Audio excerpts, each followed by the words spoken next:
Paola Berlín, Andrea Aristigui y Armando Silva te cuentan qué hay de nuevo. Estás en Infinita 100.1, palabras con poder. Hacíamos esta pregunta al principio del programa. ¿Se podrá ser feliz en el trabajo? Por supuesto. Yo creo que me imagino Nosotros que sí, ¿no? dijimos que sí, inmediatamente. Nosotros dijimos que sí, pero Saltaron- quizás somos afortunados. Saltaron de inmediato. Yo creo que es un deber de todo el mundo y de la sociedad completa Buscarlo. procurar Sí. que seamos felices, porque es que si no, Bueno, ha explorado el tema y nos va a contar un poquito si es posible efectivamente conseguir esa felicidad laboral. El psiquiatra Ricardo Caponi, él ha escrito el libro Felicidad Sólida, lo viene a conversar, a analizar junto con nosotros, y también estamos con Carla Fuenzalida, directora ejecutiva de Lookup, que es una empresa de outplacement. Ricardo, Carla, ¿qué tal? ¿Cómo están? Bienvenidos. hola. Hola, buenas tardes. Bueno, primero que todo, ¿cuál, Ricardo, es el objetivo de tratar de desentrañar esta? Porque uno, a ver, el chileno de a pie dice, el trabajo, uno va a trabajar y más que ser feliz, uno va a cumplir con una pega nomás. Pero ¿cómo nace la idea de tratar de explorar si es que efectivamente en una pega uno puede llegar a ser feliz? ¿Y cuáles son las condiciones para poder lograrlo? O sea, es cosa de pensar que el ser humano que ha tenido la capacidad de poder modificar la naturaleza y trabajar durante miles de años, obviamente que tenemos la capacidad de pasarlo bien en el esfuerzo. Y esto es gracias a que nuestra mente, a pesar del esfuerzo y la tensión, puede hibridar, puede mezclar el placer con el esfuerzo. Y por lo tanto, no solo es una posibilidad, deberíamos apuntar a que las 8 horas que pasamos mínimo en el trabajo sean fuente de bienestar y de pasarlo bien. Y eso es posible. Lo que pasa es que la base del pasarlo bien en el trabajo tiene que ver con una motivación que se llama motivación intrínseca. Y esa motivación se mata cuando el acento se pone en el premio o en el castigo. Y desde chico, desgraciadamente, nos acostumbran a rendir, tanto en la escuela, en el colegio, después en la universidad y posteriormente en los trabajos, en búsqueda de premios o por temores al castigo. De la calcomanía en la manito, de la nota, del... Todo eso mata la motivación intrínseca. La motivación intrínseca surge cuando yo me relaciono con mi objeto de trabajo, pero poniendo el acento en la relación misma con mi trabajo.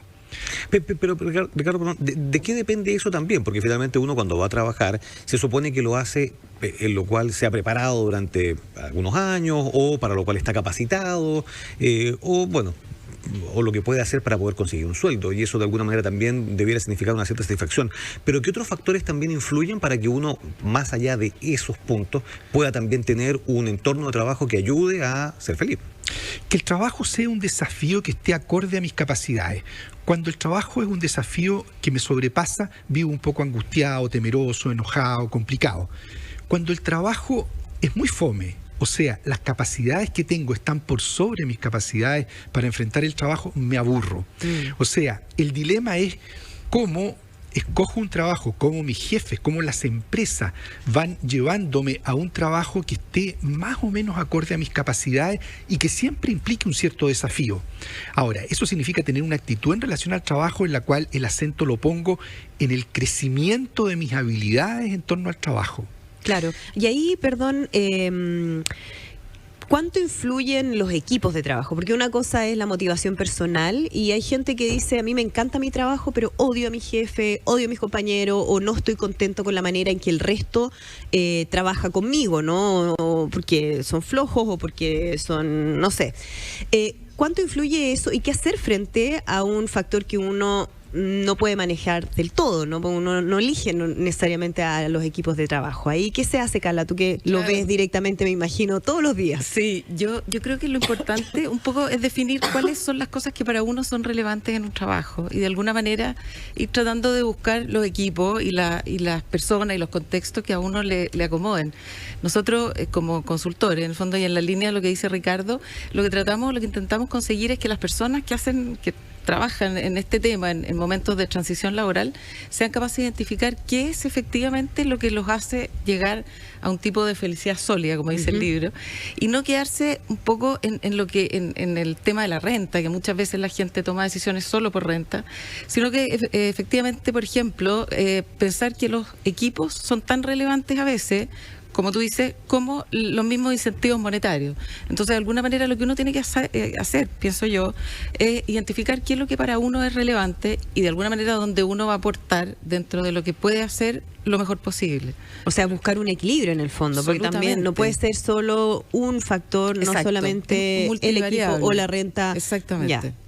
¿Cómo hacerlo para tratar de volver a la lógica de esta motivación intrínseca que describe el doctor Caponi? Bueno, me imagino que eso ya pasaría por cambiar la manera en que nos relacionamos con los niños, desde los profesores a los padres. ¿Existe esa posibilidad? ¿Cómo lograr que el trabajo, sea el trabajo en laboral, digamos, o el trabajo del jardín infantil, sea un fin en sí mismo y no un medio para una satisfacción que está fuera de esa relación entre el trabajo y yo? Muchos de los estudiosos en psicopedagogía cada vez se están centrando más, especialmente en los primeros años, en el crecimiento en inteligencia emocional, que es una capacidad de relacionarse con el objeto de estudio, con el objeto de exploración y de conocimiento, de tal manera que el acento no se ponga en las gratificaciones de premios o de notas, sino que en la relación en sí misma con ese objeto de trabajo. Ahora, hay algo muy interesante en esto. La capacidad de motivarse en el trabajo está muy vinculada a la capacidad de amar. De hecho, la capacidad de relacionarse con el objeto de trabajo de manera motivante tiene que ver con cualidades que uno aprende en la relación con sus padres, en la relación con sus hermanos, en la relación con sus pares, en los establecimientos educacionales.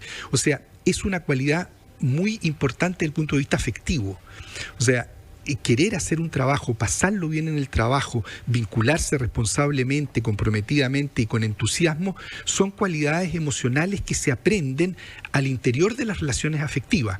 E incluso las relaciones afectivas se enriquecen en la medida en que yo trabajo bien y voy reforzando estas cualidades. Eso confirma, doctor, que esta división que hemos hecho entre lo emocional y lo racional, y que lo racional tendría que ser lo que manda, todo lo que no sea directamente relaciones de personas es bien equivocado, y que finalmente la emoción tiene un lugar en el estudio y en el trabajo y en los vínculos, incluso con el trabajo mismo, más allá de los compañeros, ¿no? No solo eso, hoy día se considera que el aprendizaje no es un aprendizaje intelectual, racional, teórico.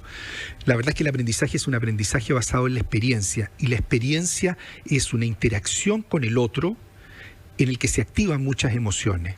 Cuando digo el otro, en el trabajo hay dos grandes variables y que tienen que ver con lo que decías tú, Andrea. Una es la relación con el objeto de trabajo. Si yo soy cirujano, me tengo que relacionar con el paciente, el corazón que voy a operar, pero al mismo tiempo con mi equipo de trabajo y mi organización. Y ahí se generan habitualmente muchos conflictos, y muchas veces las personas que están desadaptadas en estos grupos de trabajo es o porque no han elaborado mucho las variables importantes que tienen que ver con cómo me llevo con mis pares, con mis jefes, con mis subalternos, o porque la organización no se preocupa tanto de fomentar estas capacidades. Yo creo que las empresas, me ha tocado intervenir muchas veces en este tipo de situaciones en empresas, tienden a distribuir recursos y a destinar recursos más hacia los premios, bonos y cosas materiales. Claro, los incentivos, ¿no? A ¿no? los incentivos que sacan del foco de la tarea propiamente tal y ponen la motivación afuera, motivación extrínseca, que destinar recursos a todo lo que son actividades que tienen que ver con coaching, con trabajos en equipo, con estar revisando permanentemente cuáles son los objetivos del trabajo, cuáles son sus desafíos, entrenar a los jefes respecto de sus subalternos, cómo tienen que orientarlos para que los desafíos estén de acuerdo a sus capacidades. Creo que hay que hacer una inversión mucho mayor ahí para que tengamos un país que le guste trabajar.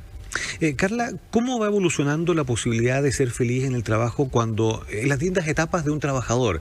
Me imagino que la motivación es distinta para un trabajador que está comenzando, uno que lleva, no sé, 10 años, uno que, en el caso de las mujeres, por ejemplo, que tienen que dejar de trabajar para ser madres, luego volver, gente que a lo mejor consigue un trabajo después de mucho tiempo, reinsertarse laboralmente no debe ser fácil. La gente de la tercera edad también, por ejemplo, que también puede tener una mirada distinta. ¿Cómo va evolucionando, cómo se va trabajando cada una de esas etapas de la vida del trabajador? Hoy día se está hablando de que hasta los 30 años tú estás en etapa de formación. De los 30 a los 60 tú estás de alguna manera compitiendo por dar lo mejor de ti mismo. Estás en etapa de pleno aceleramiento, y de los 60 en adelante tú estás en etapa de integración.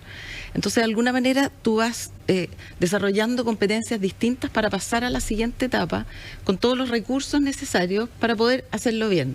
En la tercera edad, por ejemplo, hay un tema que es súper importante, que es entender que la gente ya tiene mucho aprendido.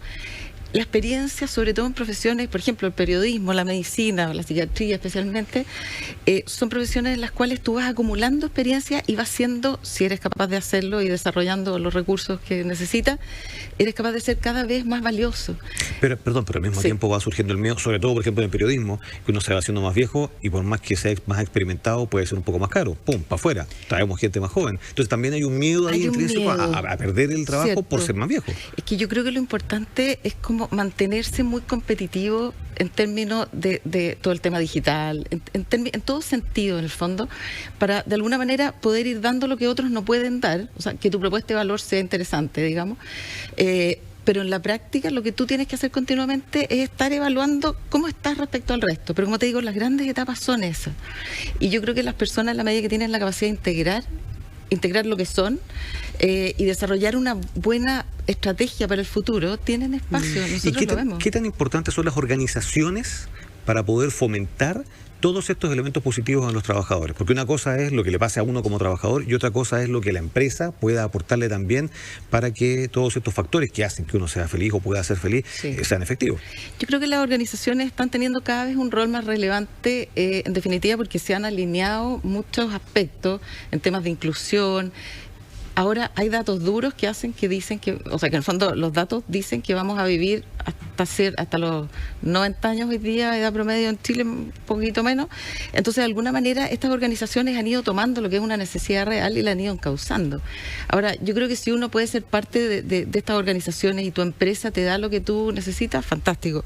Pero si no, uno tiene que de alguna manera también hacer una estrategia propia y un plan propio. Porque... ¿Y se ve en ese sentido un cambio de la manera de abordar el tema del trabajo en las distintas generaciones? Es decir, los jóvenes que están ingresando ahora al mercado laboral apuntan más a esa búsqueda de la felicidad a través del trabajo que lo que quizás lo hacemos nosotros o nuestros padres. ¿Se nota ahí una diferencia? Se nota muy fuerte. O sea, yo creo que Ricardo puede contar quizás desde una perspectiva más de estudio.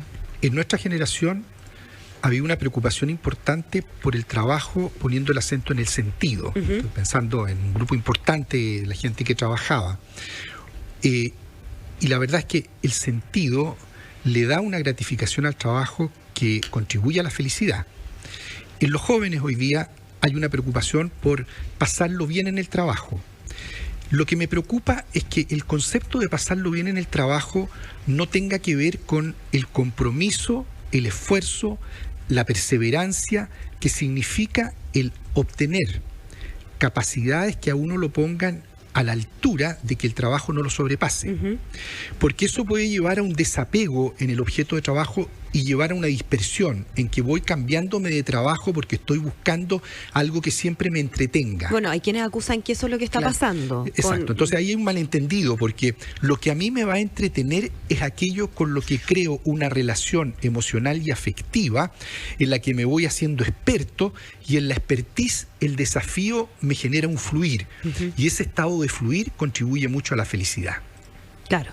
O sea, el pasarlo bien no necesariamente tiene que ver con que tenga un sentido el trabajo, o al menos como lo están entendiendo ahora. Y lo que debiéramos es tratar de apuntar hacia ese sentido, que es lo que se hacía antes. Sí, ahora los jóvenes en general, yo me he dado cuenta que buscan trabajo con sentido. Ya. O sea, si uno más habla que la generación de uno. O sea, no trabajan en determinadas industrias que les parece que no apuntan en la dirección que ellos quieren a nivel casi de planeta, digamos. O sea, ¿será eso cierto, perdón Andrea, pero será eso cierto en cierto estrato o de cierto nivel de sueldo hacia arriba, donde elegir también puede ser un lujo que algunos otros no pueden darse? No pueden darse. Ahora yo creo que si uno pudiera dárselo, o sea, si la gente joven puede elegir, yo creo que van en esa dirección, pero es verdad lo que tú dices, muchas veces hay decisiones que se toman de otra manera, claro.